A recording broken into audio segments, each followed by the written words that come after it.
புலம்பல் 3வது அதிகாரம் 1வது வசனம் வாசிங்க. ஆண்டவருடைய சினத்தின் மிலாற்றினால், தேவனுடைய கோபத்தின் மிலாற்றினால் உண்டான சிறுமையை கண்ட புருஷன் நான். மனுஷன், புருஷன். I am the man who has seen affliction by the rod of his wrath. தேவனுடைய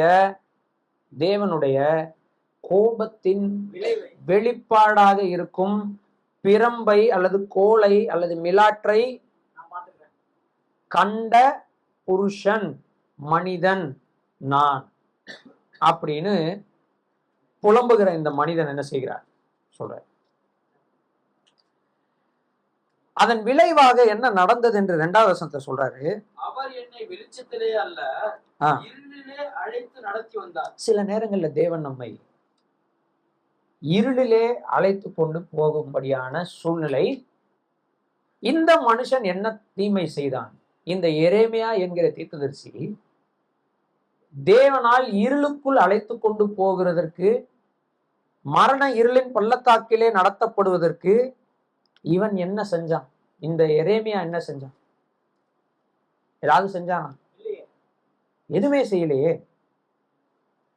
ஆனா இன்றைக்கு இவன் இருளுக்குள்ளாக நடந்து கொண்டிருப்பதற்கான காரணம் இவன் அல்ல.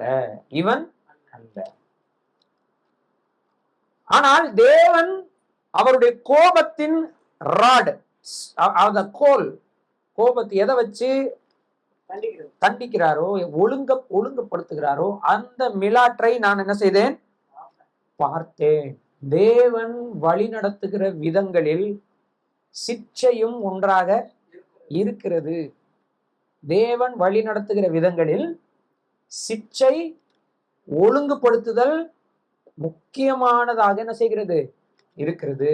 சங்கீதக்காரன் 23ஆம் சங்கீதத்திலே அந்த ஆடை போல பேசுகிற அந்த அந்த அந்த ஆடாக மாறி மெய்ப்பனாகிய கர்த்தரை நினைத்து பேசுகிற அந்த அருமையான பாடல்ல அவர் இப்படியாக சொல்றார். என்ன சொல்றாருன்னா, உமது கோலும் உமது தடியும் என்னை அடிக்கும். அப்படியா சொல்றாரு? உமது கோலும் உமது தடியும் என்னை உதைக்கும், என்னை நொறுக்கும், அப்படி சொல்றாரா? அப்போ தேவனுடைய பிள்ளைகள் மேல் பிரம்பையோ கோலையோ தடியையோ மிலாற்றையோ வாரையோ பயன்படுத்துகிறார்னா அது நம் சதையை கிழிப்பதற்காக அல்ல, அது நம்மை கிழிப்பதற்காக. யாரை கிழிப்பதற்காக? ஏன்னா நான் தேற்றப்பட வேண்டும். நம்ம தேற்றுதல்னா என்ன நினைக்கிறோம்? இன்னும் நல்லா பாவம் செய்யுங்க. அருமை அருமை, சூப்பர், அருமையா பண்ணீங்க. இயேசு கிறிஸ்து இந்த பாவத்துக்கு சேர்த்து மறிச்சிட்டார். அதனால என்ன பண்ணுங்க? ஆமா, பரவாயில்ல. இது அல்ல. அவர் தம்முடைய கோலினாலும் தடியினாலும் தேற்றுகிறார். இங்க ஒரு மனிதன் தேவனுடைய தடியை பார்த்தான், ராட பார்த்தான், தேவனுடைய மிலாற்றை பார்த்தான். அவன் பார்த்து அதன் விளைவை சொல்லும்போது சொல்றான், தேவன் என்ன எதுல கொண்டு போறாரு? இருளுக்குள்ளே அழைத்து கொண்டு போ. காரணம் நான் அல்ல, ஆனால் நான் ஒழுங்குபடுத்தப்படுகிறேன். ஏன் கர்த்தாவே, நான் என்ன பண்ணேன்? யாரோ பண்ணதுக்கு என்ன போட்டு எதுக்கு இந்த மாதிரி சித்திரவதைக்குள்ள கொண்டு போறீங்கன்னு சொல்லி அவன் கேட்கவில்லை. அவன் புரிந்து கொண்டான், இது தேவனுடைய சினத்தின் கொம்பு, தேவனுடைய சினத்தின் ராட், தேவனுடைய சினத்தின் கோல், தேவனுடைய சினத்தின் தடி. தேவன் தம்முடைய ஜனங்களை ஒழுங்குபடுத்துவதற்காக எடுத்துக்கொண்ட ஆயுதம். அதை அவர் பயன்படுத்துகிறதை நான் பார்த்தேன். அதனால் நான் இப்பொழுது இங்கே புலம்பிக் கொண்டிருக்கிறேன் என்று தன்னுடைய புலம்பலை முதல் 2 அதிகாரத்துல புலம்புறாரு, 3வது அதிகாரத்துல இப்ப புலம்பிக் கொண்டு கண்டினியூ பண்ணிட்டு இருக்காரு. அதுல ரொம்ப முக்கியமான ஒரு புலம்பை தான் போன வாரம் நம்ம பார்த்தோம். கஞ்சியினால சோற்று பருக்கையை கற்களை விட பாரமாக மாற்றினேன். அதை நான் சாப்பிடும்பொழுது என் பற்கள் என்ன செஞ்சிருது? நொறுங்கி போகிற அளவிற்கு நான் பலவீனப்பட்டேன். சோ எதை பத்தி படிச்சுட்டு இருக்கோம்னா, இங்க ஒரு தீர்க்கதரிசி ஒரு புலம்பல் என்ன செய்கிறார்? புலம்பிக் கொண்டு இருக்கிறார். அவர் புலம்பும் போது சொல்றாரு, நான் தேவனுடைய சிற்சையின் கோல், தேவனுடைய கோபத்தின் கொம்பு, சினத்தின் ராடை நான் என்ன செய்யறேன் பார்த்தேன், அதனால என் வாழ்க்கையில ஏற்பட்ட விளைவுகளை சொல்றார், புலம்புகிறார். அவருடைய புலம்பினுடைய உச்சத்தை நம்ம பார்க்கும்போது சொல்றாரு, சோற்று பருக்க கூட என் பல்லை உடைக்கிற அளவுக்கு என்ன ஆயிடுச்சு, பலம் உள்ளதா இருந்தது. அப்பனா அந்த அளவுக்கு நான் புலம்பி பலவீனப்பட்டு போனேன் என்று ஒரு தேவ மனுஷன் சொல்றார். இப்படி இவர் புலம்புறதுக்கு, இப்படி சிட்சிக்கப்படுவதற்கு இவர் எதுவும் செய்யல. இப்படி சிட்சிக்கப்படுவதற்கு இவர் எதுவும் செய்யல. ஆனா அந்த சிச்சை யாரையும் உள்ளடக்கி இருக்கிறது, அவரையும் உள்ளடக்கி இருக்கிறது. இதுதான் வேதாகமத்தினுடைய உண்மை. ஏசாயான்னு ஒரு தீர்க்கதரிசி இருப்பாரு, இஸ்ரவேல் ஜனங்கள் பாவம் செய்வார்கள், ஆனால் ஏசாயா அம்மானமாக நடக்க வேண்டும், ஏசாயா துணி இல்லாமல் திரிய வேண்டும்னு கர்த்தர் சொல்றார். ஏன் அப்படி ஏசாயா திரிய வேண்டும்? ஒரு விதத்துல தேவன் எப்படி நினைக்கிறார் என்பதை ஏசாயா புரிந்து கொள்ள வேண்டும் என்பது உண்மையானாலும், இஸ்ரவேல் ஜனங்களுக்கு எப்படிப்பட்ட தண்டனை வரப்போகுது என்பதை இவனும் அனுபவிக்க வேண்டும்னு ஏன் அந்த நிலைமைக்கு ஒரு தேவ மனுஷன் தள்ளப்படுகிறான்? என்ன காரணம்? அவன் என்ன செஞ்சான்?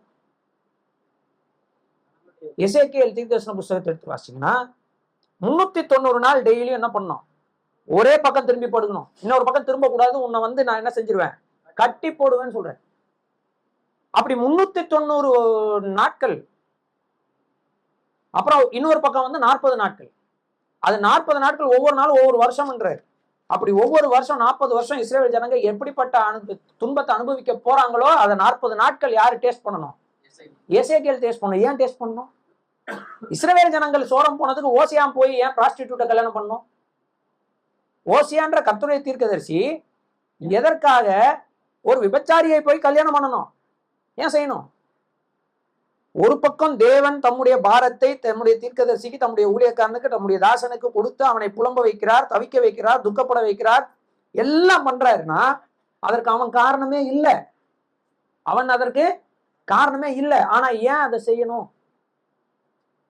அந்த கேள்வி புரியாம தான் இங்க எரேமியா என்ன செய்கிறார், புலம்பிக் கொண்டிருக்கிறார். அந்த கேள்வி புரியாம தான், அதுக்கு பதில் இல்லாம தான் வேற என்ன செய்கிறார், புலம்பிக் கொண்டிருக்கிறார். பிரியமானவர்களே, அநேக நேரம் நம்ம என்ன நினைப்போம்னா, நம்ம ஒரே சரீரமா இருக்கோம். நம்ம யாரா இருக்கோம்? ஒரே சரீரம். முதல்ல அந்த எண்ணத்துக்குள்ள நீங்க வாங்க. குறைவோ நிறைவோ இது நம்ம உடம்பு. குறைவோ நிறைவோ எல்லாரும் நல்லா இருந்தாதான் நான் சபையில இருக்கிறேன்ற எண்ணத்தை முதல்ல தூக்குங்க உங்களை விட்டு. சூம்பி போன கை இருந்தா என்ன, அதுவும் உடல் தானே, உடலா இல்லையா? அதை என்ன பண்ணணுமோ அதை நம்ம பண்ற வேலையை பார்க்கறத விட்டுட்டு நம்ம ஒரே சரீரமாக இருக்கோம். நம்ம யாராக இருக்கிறோம்? ஒரே சரீரம். நான் சூம்பி போன கையா இருக்கலாம், இவர் பலமுள்ள கையா இருக்கலாம். இந்த கைய பலமுள்ள கையா மாத்திர வேலை உங்க எல்லாருக்கும் இருக்கு. உங்க எல்லாருக்கும் இருக்கு. வாய் சாப்பிடணும், வயிறு ஜீரணிக்கணும், குடல் சக்தியை ரத்தத்துக்கு அனுப்பணும், ரத்த குழாய்கள் அதை கொண்டு போய் ஒவ்வொரு ஆர்கன்லையும் சேர்க்கணும், அந்த ஒவ்வொரு ஆர்கன் அதை என்ன செய்யணும், எடுத்துக்கொள்ளணும். அப்படியே அந்த பொருளுக்கு, அந்த உறுப்புக்கு போய் அந்த சத்து சேரணும். இது எல்லாரும் சேர்ந்தா மட்டும்தான் நடக்கும். அந்த கை சூம்பின கையா இருக்கு, அந்த கை சூம்பின கையா இருக்கு. இந்த சபையில போய் நான் எப்படி இருப்பேன்னு நினைச்சீங்கன்னா பிரச்சனை சூம்பின கையில இல்ல, யார்கிட்ட இருக்குது? அதை விட சூம்பி போய் இருக்கிற உங்களிடத்துல இருக்கு. நம்ம ஒரே சரீரமா இருக்கிறோம். கர்த்தர் சரீரத்துல இருக்கிற ஒரு கையை அவர் சிட்சிக்கிறார், கிள்ளுகிறார், உணர்த்துகிறார்னா அது இந்த கைக்கு என்ன செய்யும்? வலிக்கும். அதுதான் இங்க இவர் கண்டுபிடிக்கிற கடைசி பதில், எரேமியா கண்டுபிடிக்கிற பதில். தேவன் என்ன பண்றாருன்னா, எனக்கு வலிக்குது, உனக்கு என்ன செய்யணும்? வலிக்கணும். அப்பதான் எனக்கு வலிக்குதுன்றது உனக்கு தெரியும். புரியுதுங்களா நான் சொல்றது? கர்த்தர் அவர் தலை இல்ல, அவருக்கு வலிக்காதா? வலிக்காதா? என் காலில் முள்ளு குத்துச்சுன்னா தலைக்கு வலிக்காதுன்னு நினைக்கிறீங்களா? நம்ம என்ன நினைக்கிறோம்னா இயேசு கிறிஸ்து தலை, அவர் அதான் சொல்றேன், இந்த திருவிளையாடல் பண்றாருன்ற மாதிரி கான்செப்ட்ல நம்ம நினைச்சிட்டு இருக்கோம். கிடையாது. நம்முடைய தேவன் நம்மளை கேரம் போர்டு காயின் மாதிரி அடிச்சு அடிச்சு வேடிக்கை பார்க்கிறவர் அல்ல. அவர் அப்படி அல்ல. நீங்க அனுபவிக்கிற வேதனை அவர் அனுபவிக்கிற வேதனையில கொஞ்சம் தான். நீங்க அனுபவிக்கிற வேதனை அவர் அனுபவிக்கிற வேதனையில கொஞ்சம் தான். உங்க வாழ்க்கையில என்ன நடக்குதுன்றதுக்காக நீங்க வேதனைப்படுறதை விட பல மடங்கு அதிகமான வேதனை யார் படுகிறா? நம்முடைய தேவன் நமக்காக அந்த வேதனையை படுகிறவராக இருக்கிறார்ன்றதை எப்படி காமிச்சாரு? எப்படி காமிச்சாரு? அவர் இந்த பூமியில பிறந்தார். அவர் இந்த பூமியில பிறந்தார். எத்தனை குழந்தைகள் கொல்லப்பட்டது? என்ன பண்ணார் அவரு? என்ன பண்ணாரு? அந்த வேதனையுள்ள காலத்தை எல்லா ஜனங்கள் புலம்புவதை போல அவரும் புலம்புகிற ஒரு நிலைமையில தான் இருந்தாரே தவிர அதுக்கு எந்த ஆக்ஷனும் அவர் என்ன செய்யல, எடுக்கல. அவ்வளவு அன்பு இந்த மனிதர்கள் மேல யார் வச்சிருக்கிறார்? He wants to feel that pain. அவர் அந்த வலியை அனுபவித்தார். அதனாலதான் இந்த கேள்விக்கு விடை கிடைச்சது. ஆனா நேற்று சாயந்தரம் அதே பகுதியை உட்கார்ந்து படிக்க படிக்க படிக்க படிக்க, ஏன்னா அது அந்த செய்தியில இருந்து என்னால் வெளியே வர முடியல. செய்தி என்னமோ உங்களுக்கு கொடுத்துட்டு போயிட்டேன்னு நினைக்காதீங்க. கர்த்தர் என்னோடு என்ன செய்கிறார்? வெளியில வர முடியல. அப்பதான் கர்த்தர் ஒரு விஷயத்தை உணர்த்தினார். அதை தான் இன்னைக்கு உங்களோட நான் என்ன செய்ய போறேன், பகிர்ந்து கொள்ள போறேன். எத்தனை பேர் கேட்கணும்னு விருப்பப்படுறீங்க? எல்லாரும் விருப்பம் உள்ளவங்களா இருக்கீங்களா? ஆவல் உள்ளவங்களா இருக்கீங்களா? அடுத்த கொஞ்ச நேரம் அந்த பகுதியை நம்ம வாசிக்கலாம். போன வாரம் வாசித்த அதே பகுதியை இப்ப நம்ம வாசிக்க போறோம். எங்கிருந்து வாசிக்கிறோம்னா அதே 16வது வசனத்துல இருந்து வாசிக்கலாம். சோ இப்ப பேக்ரவுண்ட் என்னன்னா, தேவன் ஜனங்களை தன்னுடைய கோலினால் தண்டிக்கிறார். அந்த தண்டனை மற்றவர்கள் செய்து தவறுக்கான தண்டனையா இருந்தாலும் அதை தேவனுடைய தீர்க்கதரிசியாகிய தம்முடைய ஊழியக்காரனும் இந்த இடத்துல என்ன செய்கிறார்? அதே வலியும் வேதனையும் அனுபவிக்கிறார். அப்படி வலியையும் வேதனையும் அனுபவித்துக் கொண்டிருக்கிற இந்த தேவனுடைய தாசன் புலம்ப ஆரம்பிக்கிறார். அப்படி புலம்பும் போது அவர் பலவீனப்பட்டு போகிறார். எந்த அளவுக்கு பலவீனப்படுகிறார் என்றதுதான் நம்ம இப்ப வாசிச்சு அப்படியே நம்ம அடுத்தடுத்து வாசிக்க போறோம். திரும்ப அதே வசனத்துல இருந்து வாசிக்கலாம். 16ல இருந்து வாசிங்க. என்னை சாம்பலில் பொருள பண்ணினார், என் ஆத்மாவை சமாதானத்துக்கு தூரமாக்கினார், சுகத்தை மறந்தேன், என் பலனும் நான் கர்த்தருக்கு காத்திருந்த நம்பிக்கையும் அழிந்து போயிற்று என்றேன். எட்டியும் பிச்சுமாகிய என் சிறுமையையும் என் தவிர்ப்பையும் நினைத்தருளும். என் ஆத்மா அவைகளை நினைத்து நினைத்து எனக்குள் முறிந்து போகிறது. இதை என் மனதில் வைத்து நம்பிக்கை கொண்டிருப்பேன். இந்த வேதனைகள் எல்லாம் நான் மனதில் வைத்துக் கொண்டிருக்கிறேன். இவ்வளவு வேதனைகளையும் நான் சகித்துக் கொண்டிருக்கிறேன். ஆனால் இது எல்லாவற்றுக்கு நடுவிலும் நான் நம்பிக்கையா இருப்பேன்னு சொல்லிட்டதற்கான காரணத்தை சொல்றாரு. அதான் நம்ம போன வாரம் சிந்திச்சோம். திரும்பவும் சிந்திக்கலாம். 22ல இருந்து 27 வரைக்கும் அடுத்த கவி, அடுத்த முக்கியமான கவி அதுதான். 22ல இருந்து 27 வரைக்கும் வாசிங்க. நாம் நிர்மூலம் ஆகாதிருக்கிறதற்கு கர்த்தருடைய கிருபையே, நாம் நிர்மூலம் ஆகாதிருக்கிறது, இருக்கிறதற்கு இல்ல, இருக்கிறது கர்த்தருடைய கிருபையே, அவருடைய இரக்கங்களுக்கு முடிவில்லை, அவைகள் காலைதோறும் புதியவைகள், உமது உண்மை பெரிதா இருக்கிறது. கர்த்தர் என் பங்கு என்று என் ஆத்மா சொல்லும். ஆகையால் அவரிடத்தில் நம்பிக்கை கொண்டிருப்பேன். நமக்கு காத்திருக்கிறவர்களுக்கும் தம்மை தேடுகிற ஆத்மாவுக்கும் கர்த்தர் நல்லவர். கர்த்தருடைய ரட்சிப்புக்கு நம்பிக்கையோட காத்திருக்கிறது நல்லது.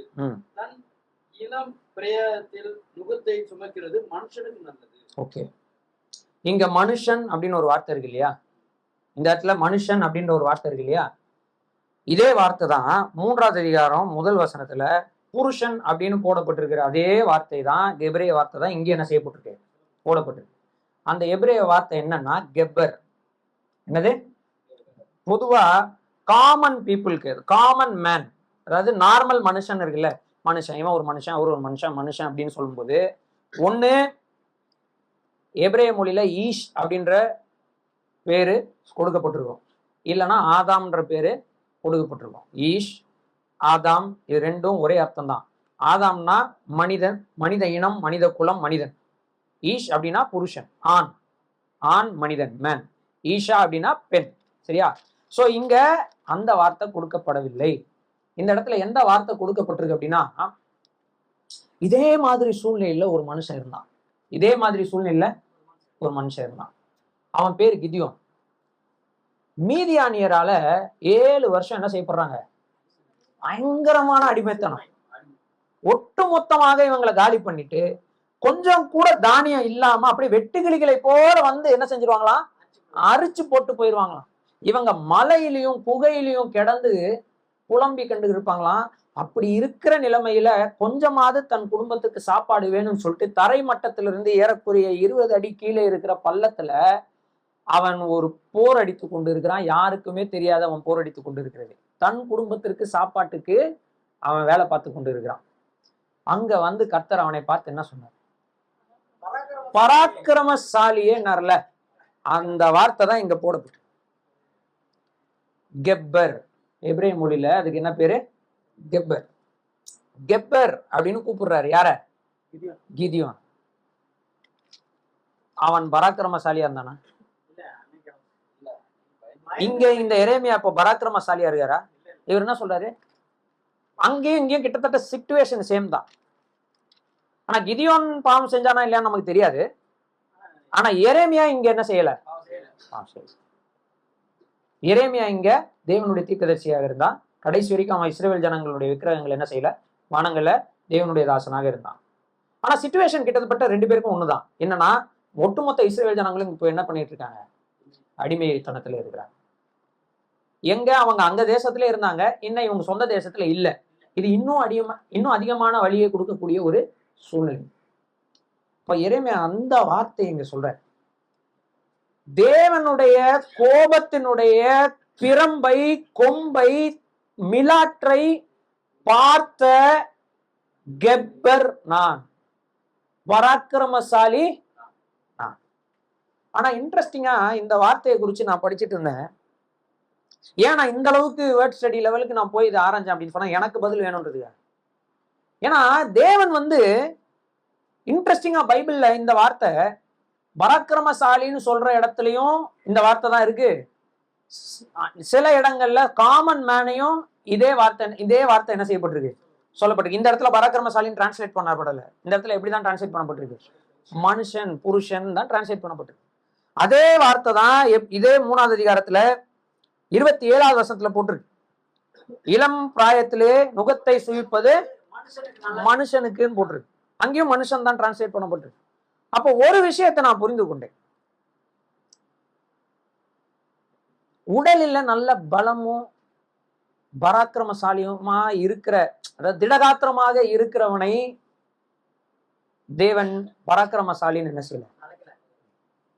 அதெல்லாம் பராக்கிரமசாலி. ஆனா இளம் பிராயத்துல, அதாவது எந்த வயசுல என்ஜாய் பண்ணணுமோ அந்த வயசுல, அப்படி சொல்லுவாங்கல்ல, இந்த வயசுல இவன்லாம் என்ன பண்ணும், இந்த வயசுல இவன்லாம் என்ன பண்ணும் பிரதர், நான்லாம் என் சிறு வயசுல என்ஜாய் பண்ண வேண்டிய வயசுல என்ன பண்ணிட்டேன்? ரொம்ப கஷ்டப்பட்டேன். என் குடும்ப பாரத்தையே நான் தான் என்ன செஞ்சேன்? சுமந்தேன். என் பிள்ளைங்க அவங்க இளம் பிராயத்துல அப்படி என்ன செய்யக்கூடாது? ஆமா, அப்படி சொல்லுவோம்ல. ஆனா இங்க சொல்றாரு, இளம் பிராயத்துல ஒருவேளை நுகத்தை சுமக்கிறது அந்த மனுஷனை என்னவா மாற்றுறதுக்கான வாய்ப்பு இருக்குன்னு நினைக்கிறீங்க?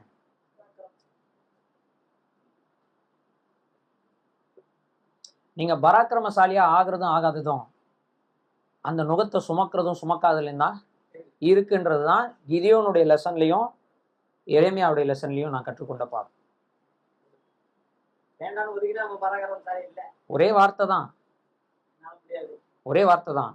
பராக்கிரமசாலியா இருக்கிறதும் மாறுறதும் மாறாததும் அதை சுமக்கிறதும் சுமக்காதலையும் தான் என்ன செய்யுது இருக்கு. புரிஞ்சுங்களா நான் சொல்றது? இப்போ தேவன் கிதியோனுக்கு கொடுக்க போகிற நுகம் என்பது ஒரு பெரிய சுமை. அவன் பாட்டுக்கு அவன் குடும்பத்துக்கு சாப்பாடு ரெடி பண்ணிக்கிட்டு இருந்த ஒருத்தனை கூப்பிட்டு ஒட்டுமொத்த இஸ்ரவேலையும் நீதான் நியாயம் தீர்க்க வேண்டும் என்று அழைக்கிற அந்த அழைப்பு என்பது சாதாரண விஷயம் இல்லை. நீங்க அதை பதவி உயர்வா பார்ப்பீங்க. ஆனா கிதியோன் அப்படி அதை பார்க்கல. ஏன்னா அவன் தான் சூழ்நிலையில் நின்றுட்டு இருந்தான், நாம நிக்கல. நான் சொல்லுவது புரியுதா இல்லையா? ஓ, தேவன் பொறுப்புகளை, நுகத்தை, பாரத்தை எப்ப தருகிறாருன்னா, நான் திடகாத்திரமாக இருக்கும்போது தரல, என் இளம் பிராயத்திலே, அதாவது சுமக்க முடியாதுன்னு நினைக்கிற வயசுல தேவன், அதாவது அப்படிப்பட்ட நிலையில இருக்கிறவர்களுக்கு தான் தேவன் எதை கொடுக்குறாரு? ஆமா. ஏன்னா அப்போதான் நீங்க யாரா மாற முடியும்? அப்பதான் நீங்க ஒரிஜினல் கெப்பராக மாற முடியும். அதுக்கு நீங்க செய்ய வேண்டியது என்ன அப்படின்னா, இங்க போட்டிருக்கிறது 25, 26 வாசிங்க. கர்த்தருக்கு காத்திருக்கிறவர்களுக்கு, தம்மை தேடுகிற ஆத்துமாக்களுக்கும். இந்த கவிதையை பாருங்க. கர்த்தர் நல்லவர், கர்த்தர் நல்லவர். யாருக்கு? யாருக்கு? இந்த மாதிரி நிறைய வசனங்கள்ல நிறைய பாடல்கள் இருக்கு. உத்தமமாய் தேவனை பின்பற்றுகிற இஸ்ரவேலருக்கு கர்த்தர் அப்பனா மத்தவங்களுக்கு எல்லாம் கெட்டவராய் இருப்பார் அப்படின்னு இல்லை. உத்தமமாய் கர்த்தரை தேடுகிற இஸ்ரவேலருக்கு கர்த்தர் நல்லவராய் இருக்கிறாருன்னா அவங்களால கர்த்தர் நல்லவர்னு என்ன செய்ய முடியுது? அறிந்து கொள்ள முடியும். மற்றவர்களால் என்ன செய்ய முடியாது. கர்த்தர் எப்பவும் நல்லவர் தான். அவர் நீங்க எப்படி இருக்கிறீங்கன்றத பொறுத்து மாறுறவர் இல்ல. ஆனா நாம எப்படி இருக்கிறோன்றத பொறுத்து அவர் நல்லவரா இல்லையான்றத நாம என்ன செய்ய முடியும்? அறிந்து. இங்க இந்த புலம்பலை புலம்புகிற இந்த எரேமியா கர்த்தர் நல்லவர்ன்றதை அறிந்து கொள்கிறார். எப்போ எப்போ அவர் சொல்றாரு, எல்லாவற்றினாலும் நான் நெருக்கப்படுகிறேன், பயங்கரமான வேதனை அனுபவிக்கிறேன், ஆனா நான் நம்பிக்கையோடு காத்திருப்பேன், நம்பிக்கையோடு இருப்பேன். 21ஆம் வசனத்துல சொல்றார், நம்பிக்கையோடு இருப்பேன். அவர் நம்பிக்கையோடு இருக்கிறதுனால அவரால் என்ன புரிஞ்சுக்க முடியுதுன்னா, தேவனுடைய கிருபையை அவரால் என்ன செய்ய முடியுது? புரிந்து கொள்ள முடியுது. ஏன்? அவர் நம்பிக்கையை இழக்கவில்லை. நம்பிக்கையை குறித்து நான் போன வாரம் உங்களுக்கு ஒரு எக்ஸாம்பிள் சொன்னேன். நம்பிக்கைன்னா என்ன அர்த்தம்? மழை வரும் என்று எப்படி ஒரு விவசாயி காத்திருக்கிறானோ, செயல்படுகிறானோ, வேலை செய்கிறானோ, அப்படி காத்திருப்புக்கு பேரு தான் பைபிள்ல நம்பிக்கை. பைபிள்ல நம்பிக்கைனா நான் நம்புறேன், அது நடக்கட்டும், நான் பாட்டுக்கு உட்கார்ந்து இருப்பேன், அது அல்ல. பைபிள்ல நம்பிக்கைன்ற வார்த்தைக்கு என்ன அர்த்தம்? It's an active tone, passive tone கிடையாது. அதாவது பைபிள்ல இருக்கிற நம்பிக்கை என்ற வார்த்தை ஒன்றுமே செய்யாமல் அப்படியே உட்கார்ந்து கொண்டிருப்பேன், கர்த்தர் எனக்கு செய்ய வேண்டியதை செய்ய வேண்டும் என்று காத்திருக்கிற அந்த காத்திருப்பு அல்ல. அது சோம்பேறித்தனம். அதை கர்த்தர் எதிர்பார்க்கவில்லை. பைபிள்ல இருக்கிற யகால் அப்படின்னு போன வாரம் சொன்னேன். அந்த வார்த்தையினுடைய அர்த்தம், ஒரு விவசாயி எப்படி மழை வரும் என்று, இன்னைக்கு இருக்கிற மாதிரி பம்பு செட்லாம் அன்னைக்கு கிடையாது. இஸ்ரேல் தேசத்துல மழை பெஞ்சாதான் அவங்களுக்கு சாப்பாடு, வானம் பார்த்த பூமின்னு வாங்க, சாப்பாடு அப்படிதான் அவங்களுக்கு. சரிங்களா? நம்ம ராமநாதபுரம் டிஸ்ட்ரிக்ட் மாதிரி ஃபுல்லா கரிசல் காடு தான் அவங்களுக்கு. அவங்களுக்கு என்ன இருக்காது? தண்ணி இருக்காது. கர்த்தர் மழையை பெய்ய பண்ணா மட்டும்தான் அவங்களுக்கு என்னது? தண்ணி. சேர்த்து வைக்கிற தண்ணியில வச்செல்லாம் அக்ரிகல்ச்சர் என்ன செய்ய முடியாது, பண்ண முடியாது. நம்ம ஊர் மாதிரிலாம் கிடையாது. அதனால அவன் என்ன செய்வான்னா, உழைத்து கொண்டே இருப்பான், ஆனா காத்து கொண்டு இருப்பான். அந்த நம்பிக்கையை தான் இங்க பைபிள் பேசுகிறது. அந்த நம்பிக்கையை தான் பைபிள் பேசுகிறது. அப்ப என்ன சொல்றாரு பாருங்க, தமக்கு காத்திருக்கிறவர்களுக்கும் தம்மை தேடும் ஆத்துமாக்களுக்கும். அப்ப என்னன்னா, காத்திருக்கும் போது என்ன பண்ணணும்? தேட வேண்டும். Very good. காத்திருக்கிறதுனா என்ன? அப்ப என்ன வேலை பார்க்கணும்? தேட வேண்டும். கர்த்தர் எங்க இருக்கிறார்? கர்த்தர் எங்க இருக்கிறார்னா, இந்த தேடுதல் அப்படின்ற வார்த்தைக்கு இருக்கிற எபிரேய வார்த்தையோட அர்த்தம் என்ன தெரியுமா? இன்வெஸ்டிகேஷன். என்னது இன்வெஸ்டிகேஷன்? என்னது? துப்பறிகிறது. ஒண்ணு விடக்கூடாது, ஒரு இடத்தை விடாம கர்த்தர் இதுல என்ன எனக்கு சொல்ல வருகிறார், கர்த்தர் ஏன் இதை எனக்கு அனுமதித்திருக்கிறார், ஏன் இது இப்படி நடந்தது, இதற்குள் கர்த்தர் எனக்கு என்ன சொல்ல வருகிறார், எதனால் கர்த்தர் அவர்களை கொண்டு இப்படி பேசினார், எதனால் அந்த செய்தி இன்னைக்கு எனக்கிட்ட கர்த்தர் இப்படி சொன்னார். ஒரு விஷயத்தை விடாம, இன்வெஸ்டிகேஷன் அதானே, இன்வெஸ்டிகேஷன் அதானே, ஒண்ணு விடாம தேடுவது. தேடுவது. இன்வெஸ்டிகேஷன்ல கேள்விக்கான பதில் உடனே கிடைக்குமா? சில கேள்விக்கான பதில் கர்த்தர் வரும்போது கிடைக்கும். அது வரைக்கும் இன்வெஸ்டிகேட் பண்ணிக்கிட்டே இருக்கணும். இதை தேடி தேடி பதில் கிடைக்க மாட்டேங்குதுன்னு கேஸ் ஃபைல க்ளோஸ் பண்ணிட்டாங்கன்னா நம்ம அந்த போலீஸ் என்ன சொல்லுவோம்? இவன் வேஸ்ட், இவன் வேலைக்கே ஆக மாட்டான், அப்படித்தானே சொல்லுவாங்க. ஆமாவா இல்லையா? நம்ம அப்படி இருக்கக்கூடாது. கேட்டு கேட்டு பார்த்தேன், தேடி தேடி பார்த்தேன், கர்த்தர் ஒன்றும் பேச மாட்டேன்றாரு, விட்டு போயிட்டே இருக்கணும். No, you have to church, seek. தேடுங்கள். கர்த்தர் சொன்னார், தேடுங்கள், கண்டடைவீங்க. நிச்சயமா கண்டடைவீங்க. அது அவங்களுக்கு மாறுபடும். நான் இதை குறித்து எழுதும்போது, நான் இந்த பகுதியை குறித்து எழுதும்போது நான் ஒரு பதிவு போட்டேன். அந்த பதிவில் நான் எழுதும்போது சொன்னேன், இன்னும் சில நாட்கள் நான் இதே பகுதியில் நான் என்ன செய்ய போறேன், தங்க போறேன். ஏன்னா எனக்கு இன்னும் தேட வேண்டி இருக்குது. இல்லை, எனக்கு இன்னும் தேட வேண்டி இருக்குது. தேடுங்க. தேடுகிறது ஒரு வேலை, ஆமாவா இல்லையா? தேடுகிறது ஒரு வேலை, அது ஒரு வேலை. எப்படி தேட முடியும்? நம்பிக்கை இருந்தாதான் தேட முடியும். கிடைக்கும்ன்ற நம்பிக்கை இருந்தாதான் என்ன செய்ய முடியும்? தேட முடியும். அப்ப தேடுதல், இன்வெஸ்டிகேட் பண்ணுதல், ஆராய்தல், அதுதான் நம்மை எங்க கொண்டு போவோம்? ஆமா, நம்ம கொண்டு போய் எங்க கர்த்தர் நிறுத்தணும்னு நினைக்கிறாரோ அங்க கொண்டு போய் என்ன செய்யும்? நிறுத்தும். அப்பதான் மழை வரும் பொழுது நம்ம இடத்துல என்ன இருக்கும்? விளைச்சல் இருக்கும். தேடவில்லை என்றால், வேலை செய்யவில்லை என்றால், நம்பிக்கையா இல்லை என்றால், காத்திருக்கவில்லை என்றால், கர்த்தர் நல்லவர்ன்றதை நம்மளால என்ன செய்ய முடியாது. சொல்லலாம், நேத்து எனக்கு கர்த்தர் நல்லவரா இருந்தாருன்னு சொல்லலாம். இன்னைக்கு கர்த்தர் எனக்கு நல்லவர்னு சொல்றதுக்கு நான் தேடணும். தேடி என்ன பண்ணும்? அப்படியே கீழே இருந்து மேல போலாம். மேல போட்டிருக்கு 24வது வசனத்துல அவர் சொல்றாரு, கர்த்தர் என் பங்கு என்று என் ஆத்மா என்னை குறிச்சு என்னை பார்த்து சொல்லிச்சு. என் ஆத்மா சொல்லும், கர்த்தர் என் பங்கு, கர்த்தர் என் பங்கு. சோ இப்ப தேடுறதுன்னு முடிவாகி போச்சு. எங்க போய் தேடுறது? தேடுறதுக்கான இடம் எங்க இருக்கிறது?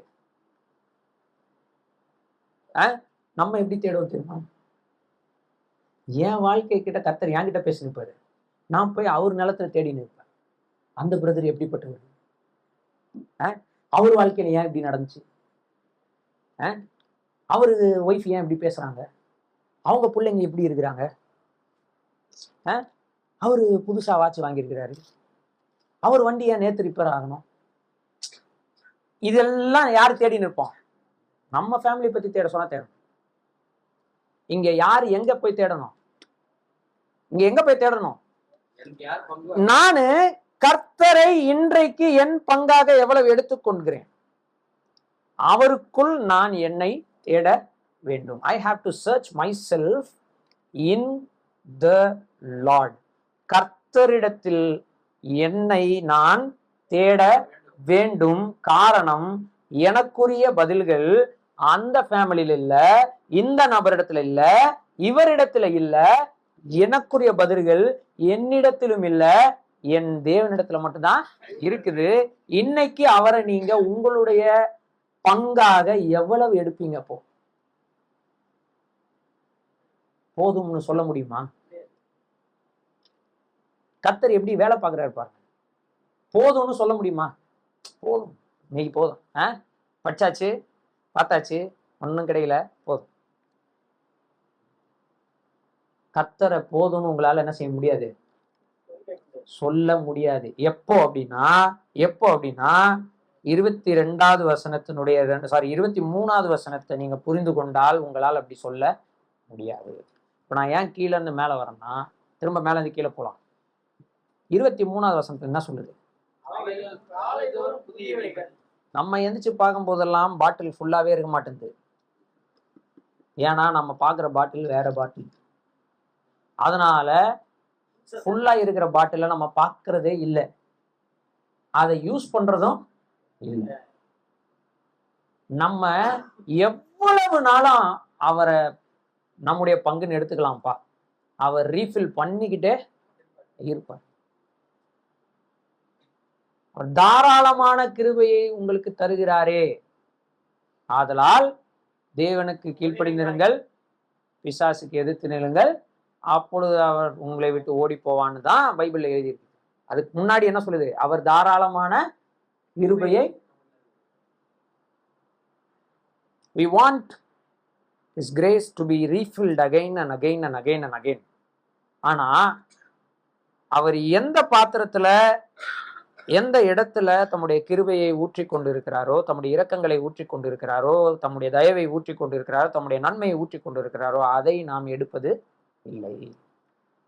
நம்ம ஆசுவாசப்படுத்திக் கொள்வதற்கு, நாம் ரிலாக்ஸ் ஆவதற்கு, நாம் ஸ்டெடி ஆவதற்கு, நாம் திரும்பவும் எழுந்து நடப்பதற்கு நாம் தேடுகிற மருந்து பாட்டில்கள் வேறு இடங்களில் இருக்கிறது. வேறு இடங்களில்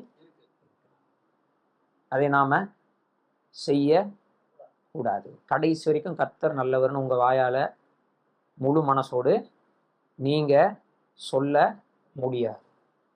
சொன்னீங்கன்னா அது பொய் தான். ஆனா யார் அதை சொல்ல முடியும்னா, உம்முடைய உண்மை மகா பெரியது. Great is thy faithfulness. உம்முடைய உண்மை மகா பெரியது என்று யார் சொல்ல முடியும்? அவர் தினந்தோறும் எனக்காக நிரப்பி வைத்திருக்கக்கூடிய அவருடைய கிருபையை தேடுகிறவர்கள், அவர் உண்மை உள்ளவர், அவருடைய உண்மைத்தன்மை பெரியது என்று என்ன செய்ய முடியும்? சொல்ல முடியும். இந்த இடத்துல பெரியதுன்னு போட்டிருக்கு இல்லையா? இந்த வார்த்தைக்கு எபிரேய மொழியில என்ன தெரியுமா போட்டிருக்கீங்க? ரப் அப்படின்னு போட்டிருக்கு. என்ன போட்டிருக்கு? ரப். ரப்னா என்ன அர்த்தம்? உங்களுக்கு தெரிஞ்சதுதான். Very good. Daniel brother Hebrew படிச்சார். எல்லாம் கரங்களை தட்டி உற்சாகப்படுத்துங்க. ரப்பினா என்னது? என் போதகரேன்னு அர்த்தம். ரப்னா என்ன அர்த்தம்? போதகர்னு அர்த்தம். இப்போ கிரேட் அப்படின்ற அந்த வார்த்தைக்கு இந்த இடத்துல ரப் அப்படின்ற எபிரேய வார்த்தை போடப்பட்டிருக்கு. அப்படின்னா தேவனுடைய உண்மைத்தன்மை எனக்கு பெரியது அப்படின்னா அர்த்தம். என்னை வழி நடத்துகிற போதகராய் இருக்கிறது எது? உங்களுக்கு இருக்குதா? உங்களுக்கு தேவனுடைய உண்மைத்தன்மை உங்களை வழி நடத்துகிற போதகராக இருக்குதா? அதுதான் கேள்வி. உங்களை எது வழி நடத்துகிறது? உங்களை, ஆமா, நாம சிந்திக்க வேண்டியது என்னன்னா, எது என்னை வழி நடத்தும்? எது? ஆமா, தயவு செய்து இப்ப கூட நான் சொல்றேன், மத்தவங்களை பார்க்காதீங்க. எது உங்களை வழி நடத்துகிறது? உங்கள் விருப்பங்களினால் நீங்கள் வழிநடத்தப்பட்டால் அது பெரிதல்ல. அது இங்க தேவன் நல்லவர்னு என்ன செய்ய முடியாது. முடிவில்லாத இரக்கங்களை நீங்கள் அனுபவிக்க, அது எந்த பாட்டில் நம்ம தேடுறோம் பொறுத்துதான். எது உங்களை வழிநடத்துகிற போதகராக இருக்கிறது? எது உங்களுக்கு பெரிதாக இருக்கிறதுனா, திரும்ப திரும்ப சொல்றேன், சங்கீதக்காரன் தாவீது அதான் சொல்றான் 16ஆம் சங்கீதத்துல, கர்த்தரை எப்பொழுதும் எனக்கு முன்பாக வைத்திருக்கிறேன். மோசே சொல்றார், நீர் என்னை இங்கிருந்து கொண்டு போகலன்னா, நீர் எங்க கூட வரலன்னா, நீங்க உன் சமூகம் எனக்கு முன்பாக போகலன்னா என்னை இங்கிருந்து கூட்டிட்டு போகாதீங்க. It's you I want to follow. உண்மை நான் பின்தொடர விருப்பப்படுகிறேன். அதுக்கு முன்னாடி நீங்க தான் என்னை கூட்டிட்டு போறீங்கன்றதுக்கு அடையாளமா எனக்கு உங்களை காமிச்சே ஆகணும்னு கேட்கும்போது தான் தேவன் இங்க போட்டிருக்கிற எல்லா வார்த்தையும் அங்க சொல்றார். இரக்கம், உருக்கம், நீடிய சாந்தம், மிகுந்த கிருபை, தயவு, சத்தியம் நிறைந்த தேவன். இங்க போட்டிருக்க எல்லா வார்த்தையும் இதுதான் அவர். இதுதான் அவர். தேவன்ற பாட்டில் எடுத்து இப்படி கொட்டினீங்கன்னா உள்ள இருந்து வந்து விழுகிறதெல்லாம் இதுதான். என்னது?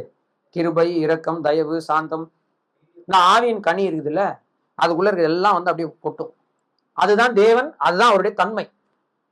அது நமக்கு பெருசா இருக்கணும், அது நம்மை வழி நடத்தணும். அப்ப நம்ம என்ன சொல்லலாம் அப்படின்னு சொன்னா, நாம் நம்புவதற்கு நமக்கு ஒரு ஸ்ட்ராங் ஃபவுண்டேஷன் இருக்கு. நாம் நம்புவதற்கு நமக்கு என்ன இருக்கு? ஒரு உறுதியான அஸ்திபாரம் நமக்கு இருக்கிறது. எவ்வளவு நாளும் நம்பலாம், எவ்வளவு வெயிட் வேணா அது மேல போடலாம், தாங்கும். ஏன்னா நான் நம்புகிறது அவரை. நான் நம்புகிறது அவரை, அவர் தன்மையை, அவருடைய உண்மை தன்மையை, அவருடைய கிருபையை, அவருடைய மகிமையை, அவருடைய நன்மையை, அவருடைய தயவை, அவரை நான் நம்புகிறேன். அப்ப நான் என்ன பண்ணுவேன்னா அவரிடத்தில் தேடுவேன். அவரிடத்தில் தேடு. இங்க பாருங்க, அந்த வசனம் ரொம்ப அருமையா சொல்லி 25ல ஃபர்ஸ்ட் லைன் செகண்ட் லைன் வாசிச்சீங்கன்னு வச்சுக்கோங்களேன். ஃபர்ஸ்ட் லைன்ல போட்டிருக்கு தமக்கு காத்திருக்கிறவர்களுக்கு, தம்மை தேடுகிற ஆத்துமாவுக்கு. செகண்ட் லைன் தம்மை தேடுகிற ஆத்துமாவுக்கு. ரெண்டும் ஒண்ணுதான், பேரலலிசம்னு சொல்லுவாங்க. ஃபர்ஸ்ட் லைன் உடைய எக்ஸ்பிளனேஷன் செகண்ட் லைன்ல இருக்குது. ஃபர்ஸ்ட் லைன் என்ன சொல்லி இருக்குது?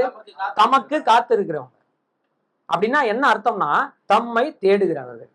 யாரை தேடணும்? கர்த்தரை தேடணும். எப்படி தேட முடியும்? ஃபர்ஸ்ட் உங்களுக்கு தேடுறதுக்கான போர்ஷன் வேணும்ல, தேடுறதுக்கு ஒரு வேணும்ல. அது எங்க இருக்கு? அது யாரு? கர்த்தர். நம்ம தேடுறதுக்கு வேற பகுதி எடுத்துக்கிறது, அதுல போய் கர்த்தரை தேடுறது எங்க கிடைக்கும்? கர்த்தரையே என் பங்காக எடுத்துக்கொண்டு அதற்குள் அவரை நான் என்ன செய்யணும்? தேட. இப்ப புரிஞ்சிச்சிங்களா உங்களுக்கு? திரும்ப கீழே இருந்து மேல போயிட்டு மேல இருந்து கீழே வரும். புரிஞ்சுங்களா உங்களுக்கு? கர்த்தரையே உங்க பங்காக எடுத்துக்கணும். இங்கேயே நம்ம அடிபட்டு போறோம். இது பண்றதே கிடையாது. நம்ம காலையில எந்திரிச்சு நான் நிறைய விஷயங்களை எனக்கென்று செய்கிறேன். அதுல முதல் விஷயம் என்னவாக இருக்க வேண்டும்? அவர் என் பங்காக இன்னைக்கு அவர் எனக்கு இவ்வளவு போதும் என்று அல்ல, எவ்வளவு எடுக்க முடியுமோ அவ்வளவு கர்த்தரை எனக்கு எடுத்துக்கொள்ளும். எனக்கு என் பங்குன்னு எடுத்துக்கணும். கர்த்தர் வராரு, வரமாட்டேன்னு இல்லை, செய்யறது இல்லை, சொல்றது. கர்த்தர் நம்ம கூட வர்றாரு, ஆனா நம்ம எடுத்துக்கணும், அவரை நம்ம சொந்தமாக்கி கொள்ளணும். அப்போ அதற்குள் அவரை நாம் தேடும்போது அவரை நாம் ருசிக்க முடியும். இப்போ 26வது வசனத்துல அதே வார்த்தை திரும்ப சொல்லுது பாருங்க. 26 கர்த்தருடைய ரட்சிப்புக்கு நம்பிக்கையோட காசு. அடுத்து சொல்ற ஃபர்ஸ்ட் நல்லதுன்னு எதை சொன்னாரு? கர்த்தரை சொல்லுது. நல்லவர், குட் அப்படின்னு யார சொல்லுது? கர்த்தர். செகண்ட், அதே குட்ன்ற வார்த்தை எதுக்கு போடப்பட்டிருக்கு? நீங்க வாசிச்சீங்கன்னா 25, 26, 27 மூணுத்துலயுமே இந்த குட்ன்ற வார்த்தை வரும். வருதா? ஃபர்ஸ்ட் குட் யார பத்தி சொல்லியிருக்கு? செகண்ட் குட் எதை பத்தி சொல்லியிருக்கு? காத்திருப்பத்தை பத்தி சொல்லி. தேர்ட் குட் எதை பத்தி சொல்லியிருக்கு? மனுஷனை குறித்து சொல்லி. இந்த 3 குட்டு கரெக்டா ஃபாலோ பண்ணீங்கன்னா உங்களுக்கு மீனிங் புரிஞ்சிடும். ஃபர்ஸ்ட் யார் குட்டு? செகண்ட் எது குட்டு? காத்திருக்கிறது. மூணாவது யார் குட்டு? மனுஷன். அப்ப நான் குட் ஆகணும்னா குட்டா இருக்கிறவர் யாரோ அவருக்காக நான் காத்து இருக்கணும். அதுதான் குட்டு. அப்ப நான் என்ன ஆயிடுவேன்? குட் ஆயிடும். புரிஞ்சிச்சா? புரிஞ்சுதுங்களா? அப்போ first the Lord is good, அது நம்ம வாயால சொல்லணும். எப்ப சொல்ல முடியும்? காத்து இருக்கும் போதுதான் சொல்லணும். காத்து இருக்கிறதுனா என்ன அர்த்தம்? தேடுறது. எங்க போய் தேடுவீங்க? அவரிடத்துல தேடும். எப்படி தேட முடியும் அவரை? இப்போ 27வது வசனத்தை புரிஞ்சுக்க முடியும். இப்ப சொல்றாரு எரேமியா, சொல்றாரு. எரேமியா ரொம்ப வயசான தீர்க்கதரிசிலாம் கிடையாதுன்னு, அவர் ரொம்ப வாலிபரான தீர்க்கதரிசி. சரியா? எரேமியா ஆமா, சிறு வயதிலேயே கர்த்தர் அவரை தெரிந்து கொண்டார், இளம் வயதிலேயே கர்த்தர் அவரை அழைத்தார். எரேமியா ரொம்ப ரொம்ப வயசான, ஆமா, ஆபிரகாம் மாதிரி 90 வயசு 100 வயசு ஆள் கிடையாது. நம்ம தீர்க்கதரிசினாலே எல்லாருக்கும் வெள்ளத்தாடியை நினைச்சுப்போம். அப்படிலாம் கிடையாது. நிறைய தீர்க்கதரிசிகள் இளம் பிராயத்துல இருந்தாங்க. சரியா? வயசான ஆளை போய் கல்யாணம் பண்ண சொல்லி கர்த்தர் சொல்லுவாரா? ஆமா, வயசாயிருந்தா யாருக்குனே கல்யாணம் ஆயிருக்கும் யூதர்கள். எங்க நம்ம பாக்குறோம்? எரேமியா ஒரு இளைஞன், எரேமியா ஒரு வாலிபன். அவர் சொல்றாரு, இப்ப நான் புரிஞ்சுக்கிட்டேன். It is good for a man to bear the yoke in his youth. இளம் பிராயத்திலே நுகத்தை சுமப்பது யார்? அந்த மனுஷன். ஃபர்ஸ்ட் சொன்னார்ல, அந்த மனுஷன் நான். அப்ப சொல்றாரு மனுஷனுக்கு, அதே வார்த்தை இங்க போடுறாரு, மனுஷனுக்கு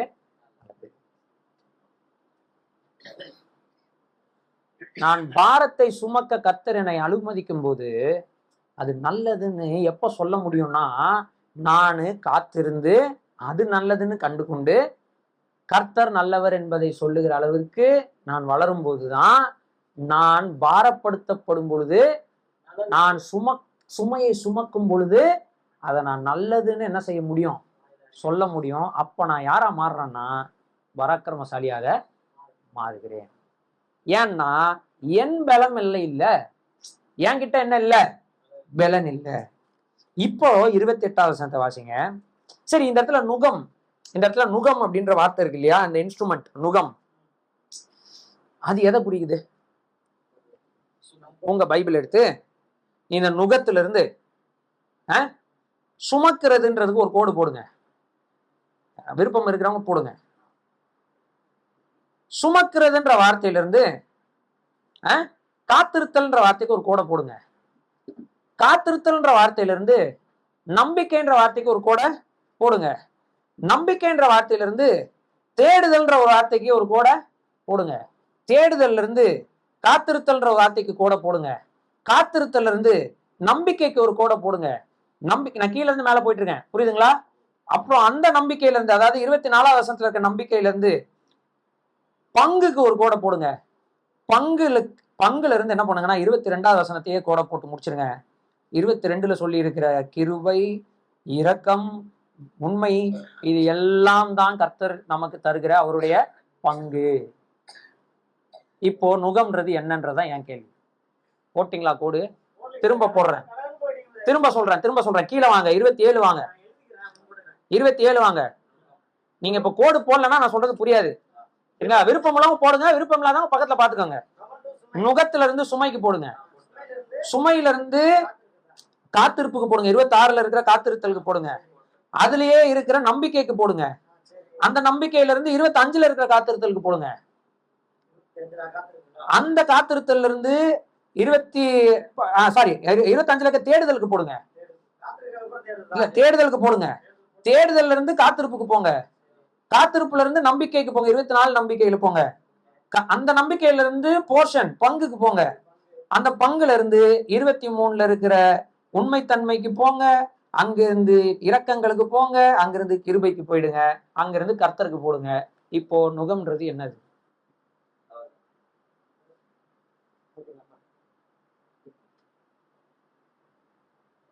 ஏன் இந்த வார்த்தைகளுக்கெல்லாம் கோடு போட சொன்னான்னு இவ்வளவு நேரம் செய்தி கேட்டிருந்தா உங்களுக்கு புரிஞ்சிருக்கும். போட சொல்றீங்க, நீங்க போட்டீங்களான்னு கேட்டீங்கன்னா போட்டுருங்க. போட்டதுனாலதான் சொல்றேன். புரிஞ்சிச்சா உங்களுக்கு? இப்போ நுகம் இந்த இடத்துல எது? என் ரட்சகர் இப்படி சொல்றாரு, என் நுகத்தை ஏற்றுக்கொண்டு என்னிடத்தில் கற்றுக்கொள்ளுங்கள். அப்போ நுகத்தை எதுக்காக கர்த்தர் ஏற்றுக்கொள்ள வைக்கிறாரு? கற்றுக்கொள்வதற்கு, பாரப்படுத்துவதற்காக அல்லன்றத அடுத்த வார்த்தையில சொல்றாரு. என் நுகம் லகுவாயும் என் சுமை மெதுவாயும் இருக்கிறது.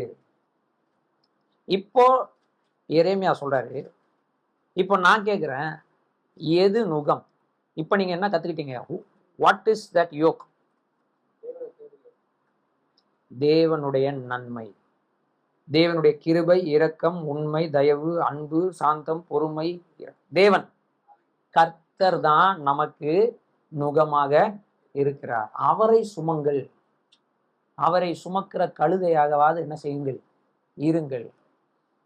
அவரை சுமக்கிற கழுதையாவது இருங்கள். மேலே வந்து விழுகிற மாலைகளும் மேலே வந்து விழுகிற கற்களோ அது கர்த்தர் மேலும் விழுகிறது என்பதை நீங்கள் என்ன செய்கிறார்கள்? மறக்காதீர்கள். ஏனென்றால் நீங்கள் சுமக்கிறது கர்த்தரை சுமக்கிறீர்கள், அவருடைய நாமத்தை சுமக்கிறீர்கள், அவரை சுமக்கிறீர்கள். அவர் தம்முடைய, இப்ப புரிஞ்சுக்கிறீங்க. இதை புரிஞ்சுக்கும் போது எப்படி இருக்கும் சொல்லுங்க? இதை நான் சொல்றேன் உங்ககிட்ட, ஆனா இதை நான் புரிஞ்சுக்கும் போது எனக்கு எப்படி இருந்திருக்கும் சொல்லுங்க? ரொம்ப உற்சாகமா, ரொம்ப ரொம்ப உற்சாகப்பட்டேன். நேற்று காலையில நான் சொன்னதுக்கும் நேற்று நைட்டு நான் இருந்ததுக்கும் என் ஒய்ஃப்ட வித்தியாசம் கேட்டு பாருங்க. ரொம்ப சந்தோஷமா இருந்தேன். ஏன்னா ஒரே ஒரு விஷயம் புரிஞ்சுது, நான் யார சொன்னேன்? உலகத்துல வேற எதை வேணா என்கிட்ட கொடுங்க, என்னால தூக்க முடியாதுன்னு சொல்றேன். என் கர்த்தரை நான் சுமக்கிறதுக்கு நான்லாம் கொடுத்து வச்சிருக்கணும், நான்லாம் கொடுத்து வச்சிருக்கேன். அவரை போய் நான் பாரம்னு நினைச்சேன்னா, அவர் அனுமதிக்கிறத நான் பாரம்னு நினைச்சிருவேன். அவர் அனுமதிக்கிறத நான் பாரம்னு நினைச்சேன்னா அவரை நான் பாரமாக நினைத்து விடுவேன். அதனாலதான் தீர்க்கதரிசிகள் எல்லாம் இதை செஞ்சாங்க. விபச்சாரியை போய் கல்யாணம் பண்ண சொன்னா பண்ணாங்க. ஒரு பக்கம் 390 நாள் படுத்துருன்னு சொன்னா படுத்தாங்க. ட்ரெஸ் இல்லாம நடக்க சொன்னா நடந்தாங்க. சாட்டை வச்சு அடிக்க சொன்னா அடிச்சுக்கிட்டாங்க. தீர்க்கதரிசிகள் ஏன் இப்படி நடந்து கொண்டார்கள்னா, அவர்களுக்கு புரிந்தது, அவர்கள் தேவன் அனுமதித்த இதை சுமக்கிறார்கள் என்று சொன்னால் அவர்கள் யாரை சுமக்கிறார்கள்? இப்போ 28ஆம் வசனத்தை வாசிங்க. அவரே அதை தன்மேல் வைத்தார் என்று அவன் தனித்திருந்து மௌனமா இருக்க. இதுக்கு பேருதான் கற்றுக்கொள்ளுதல். அவரே அதை அனுமதித்தார் என்று அவன் தனித்து இருந்து அமைதியா இருக்கக்கூடாது. கர்த்தர் அனுமதிச்சிருக்கிறாரு அப்படின்னா இது எதனுடையது? யாருடையது? கர்த்தருடையது. எனக்கு தந்திருக்கிறார். இந்த காலத்துல இதை நான் என்ன செய்யணும்? சுமக்கணும். அதை நீங்க அமைதியா இருந்து அனுபவிங்க. அங்க போகலாம். நான் தூக்குறேன் பத்தியா, நான் தூக்குறேன் பத்தியா யார்ட்டையும் காமிக்கணுன்ற அவசியம் இல்லை. உங்ககிட்ட கேட்கிறவர்களுக்கு சாந்தமா நீங்க பதில் சொல்லிக்கணும். இவ்வளவு கஷ்டம் இருக்குதே பிரதர், இப்படியெல்லாம் உங்க லைஃப்ல நடந்துச்சே பிரதர், எப்படி தாங்குனீங்க, எப்படி தாங்குறீங்க? அப்படி யாராவது கேட்கும்போது சொல்லுங்க, இதை யார் அனுமதித்தார்? தேவன் கர்த்தர் அனுமதித்தாரு. கர்த்தருடைய சுமையை நான் சுமக்கிறேன். சுமக்கிறேன். இது எனக்கு என்னவா இல்ல? பாரமெல்லாம் இல்ல. ஏன் நான் யார சுமக்கிறேன்? அவரை சுமக்கிறேன். அவருடைய நன்மையை வழங்காதீரார், அவர் நன்மையை வழங்காது இரார். ஆனா இது சுமக்கிறது எப்போ கடினமாகும்னா, நான் தேடுறது ராங் பாட்டில் இருந்ததுன்னா, நிரப்பி வைக்கப்பட்டிருக்கிற ரெடியா இருக்கு, தூங்கி எந்திச்சு வந்தீங்கன்னா மணக்க மணக்க மணக்க கம்ம கம்ம கம்ம கம்மன்னு ப்ரூ காஃபி, சன்ரைஸ் காஃபி அப்படியே உங்களுக்கு ரெடியா காலையில வச்சிருந்தாங்கன்னா எப்படி இருக்கும்? தூங்கி எந்திச்சுனா அந்த விட மேன்மையான தமது கிருபைகளை, தமது தமது கிருபைகளையும் இரக்கங்களையும் நிரப்பி உங்களுக்காக காலையில நீங்க எந்திக்கிறதுக்கு முன்னாடியே கர்த்தர் என்ன செய்து வைத்திருக்கிறார். அன்னைக்கு நீங்க சுமக்க போகிற அந்த சுமையினுடைய மொத்த பதிலும் எதுக்குள்ள இருக்குது? அதுக்குள்ள. அதை வேண்டான்ட்டு விட்டுட்டு நீங்க போனீங்கன்னா நிச்சயமாக இது கடினமான சுமையாக இருக்கும். ஏன்னா கர்த்தர் நல்லவர்ன்றதை உங்களால் என்ன செய்ய முடியாது, ருசிக்க முடியாது. அது உங்க பலவீனங்களாக இருக்கலாம், அல்லது உங்கள் பாவத்தினுடைய விளைவுகளாக இருக்கலாம்,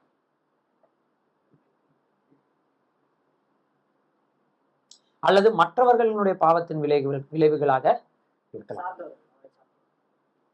இல்ல காரணமே இல்லாத துன்பங்களாகவும் இருக்கலாம். இதை கர்த்தர் தான் எனக்கு என்ன செஞ்சிருக்கிறார்?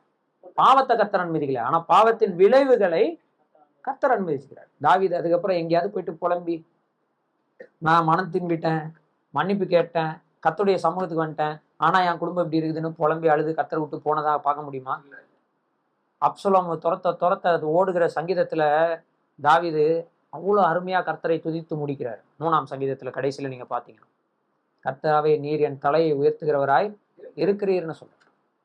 விச் மீன்ஸ் அவ்வளவு வேதனைகளை தன்னுடைய பாவத்தின் விளைவாக சகிச்சாலும் தாவீது என்ன புரிஞ்சுக்கிட்டாருன்னா, நான் எதை சுமக்கிறேன்? கர்த்தர் எனக்கு அனுமதித்ததை சுமக்கிறேன். அப்ப இது யார் என் தலையில வச்சிருக்கிறா? கர்த்தர் தான் வச்சிருக்கிறார். அப்ப இது யாருடைய சுமை? அப்ப இது எப்படி சுமக்கிறது? காலையில எனக்கு அவர் வைத்திருக்கிற, புதிதாக வைத்திருக்கிற, ஃப்ரெஷ்ஷா வைத்திருக்கிற அவருடைய நன்மையை ருசிப்பதிலிருந்து தான் அது ஆரம்பிக்குது. அவருடைய நன்மையை கர்த்தர் சொல்றார், என் நன்மையை நான் உனக்கு முன்பதாக கடந்து போக பண்ணுவேன், அப்பொழுது என் மகிமையின் பின்புறத்தை நீ பார்ப்பாய்ன்னு சொல்லும்போது அவருடைய நன்மையை பத்தி அவர் சொல்றாரு, நான் இரக்கமும் மன உருக்கமும் நீடிய சாந்தமும் மிகுந்த கிருபையும் சத்தியமும் உள்ள தேவன், என்னிடத்தில் அன்பு கூறுகிறவர்களுக்கோ 1000 தலைமுறை மட்டும் இரக்கம் செய்கிறவனாய் இருப்பேன், ஆனால் குற்றவாளியை குற்றமற்றவனாய் விடாமல் 2வது அல்லது 3வது தலைமுறை மட்டும் அவனை விசாரித்து தீர்ப்பேன். இதுதான் அவருடைய நன்மை, இதுதான் அவருடைய நன்மை. இது அப்படியே இங்க எரேமியா சொல்றார். இது ஒவ்வொரு நாளும் நமக்கு ஃப்ரெஷ்ஷாக தேவன் வைத்திருக்கிறார். அவரை எடுத்துக்கொள்வதிலிருந்து உங்கள் நாள் துவங்கினால் யூ கேன், நீங்கள் சொல்ல முடியும், கர்த்தர் எனக்கு நல்லவராயிருக்கிறார். ஏன்னா அவருக்கு காத்திருப்பது நல்லதென்பதை நான் கண்டு கொண்டேன், அவரை தேடியது நல்லதென்பதை நான் தெரிந்து கொண்டேன், அதனால் இந்த நுகம் எனக்கு நல்லது என்பதை புரிந்து கொண்டேன், அதனால் இன்றைக்கு நான் அமைதியாக இருக்கிறேன், என் வாழ்க்கையில் அலட்டலோ அலப்பறையோ இல்லை, தேவன் இதை என் வாழ்க்கையில் அனுமதித்திருக்கிறார். அவ்வளவுதான். இதை சுமந்தால் நல்லது, சுமக்க மாட்டேன்னு சொன்னா அதுக்கு பதில் இங்கே இல்லை. நான் ஒன்று புரிஞ்சுக்கங்க, நீங்க பராக்கிரமசாலியாவோ நார்மல் மனுஷனாவோ இருக்கிறது கர்த்தர் உங்களுக்கு வைத்திருக்கிற பொறுப்புகளை, கர்த்தர் உங்களுக்கு அனுமதித்திருக்கிற சுமையை சுமக்கிறதிலும் சுமக்காமல் இருப்பதிலும் தான் இருக்கிறது. பராக்கிரமசாலியாக கர்த்தருக்காக செயல்பட விரும்புகிறவர்கள் அதை சுமப்பார்கள். நோஞ்சானாகவே நான் வாழ்ந்துட்டு அப்படியே செத்து போயிறேன் என்று விரும்புகிறவர்கள் அதை சுமக்க மாட்டார்கள். இவ்வளவுதான் விஷயம். அப்போ இந்த புலம்பலினுடைய இருதயமே எங்கதான் இருக்குது? 3வது அதிகாரம் 22 28 வரைக்கும் இருக்கிற இந்த வசனம் தான் புலம்பல் புஸ்தகத்தினுடைய இருதயம். எனக்கு தெரிஞ்சு இதுதான் பைபிளினுடைய இருதயமா நான் பாக்குறேன். எனக்கு தெரிஞ்சு, ஏன்னா வேதத்தின் இருதயம் என்று சொல்லப்படுகிற யோவான் 3:16 ஒருவர் எனக்காக என்னை சுமந்தார். எனக்காக என்னை சுமந்தார். நான் அவர் மேல வச்ச பாரம் இருக்குல்ல, அத என்னாலே தாங்க முடியாத பாரத்தை நான் யார் மேல வச்சேன்? அவர் மேல வச்சேன். இப்படி உலகத்துல இருக்கிற ஒட்டுமொத்த மனிதர்களும் அவர் மேல வச்சாங்க. அதுதான் பாவம். பாவம் அதையே அவர் எனக்காக என்ன செய்தார்? சுமந்ததினால் இன்றைக்கு அவர் வெற்றி வேந்தராக இருக்கிறார். நெஜ பராக்கிரமசாலியாக இருக்கிறார். எல்லா நாமத்திற்கும் மேலான நாமத்தை உடையவராக இருக்கிறார். வானோர் பூதலத்தோர் பூமியின் கீழானோர் உள்ள எல்லா முழங்கால்களும் முடங்கி கர்த்தர் என்று அவரை அறிக்கை செய்யக்கூடிய அளவிற்கு அவர் உயர்ந்து நிற்கிறார்னா அதற்கு காரணம் அவர் தேவன் அவருக்கு அனுமதித்த ஒரு நுகத்தை தன் வயதான நாட்களில் அல்ல, தன் பிறப்பிலிருந்து என்ன செய்தார்? சுமந்தார். சரியான வாலிப பருவத்திலே அவர் எனக்காக மரிக்கும் போது என்னை விட வயது கம்மி.